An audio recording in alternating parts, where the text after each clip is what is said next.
ত্রয়োদশ জাতীয় সংসদের প্রথম অধিবেশন ঘিরে রাজনৈতিক অঙ্গনে তৈরি হয়েছে নতুন আলোচনা। বিশেষ করে সংসদের সরকারি বেঞ্চের প্রথম সারিতে কারা বসছেন তা নিয়ে সবার নজর ছিল।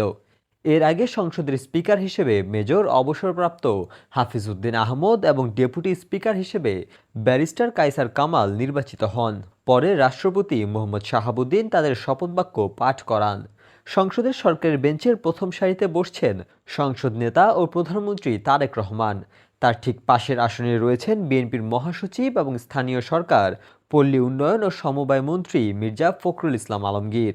এরপর পর্যায়ক্রমে আসন নিয়েছেন অর্থমন্ত্রী আমির খসরু মোহাম্মদ চৌধুরী, স্বরাষ্ট্রমন্ত্রী সালাউদ্দিন আহমদ, কুমিল্লা ১ আসনের সংসদ সদস্য ডক্টর খন্দকার মোশাররফ হোসেন এবং ঢাকা-৩ আসনের সংসদ সদস্য গয়েশ্বর চন্দ্র রায়।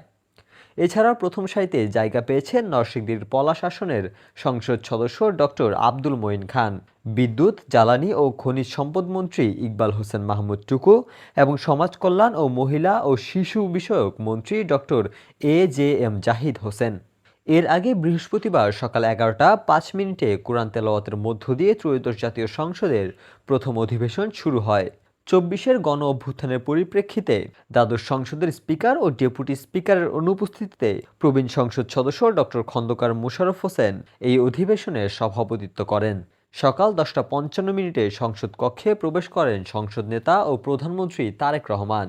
এ সময় সরকার ও বিরোধী দলীয় সংসদ সদস্যরা টেবিল চাপড়ে তাদের অভিনন্দন জানান। উল্লেখ্য, সংসদ সদস্য হিসেবে এটি তারেক রহমানের প্রথম জাতীয় সংসদ অধিবেশনে অংশগ্রহণ।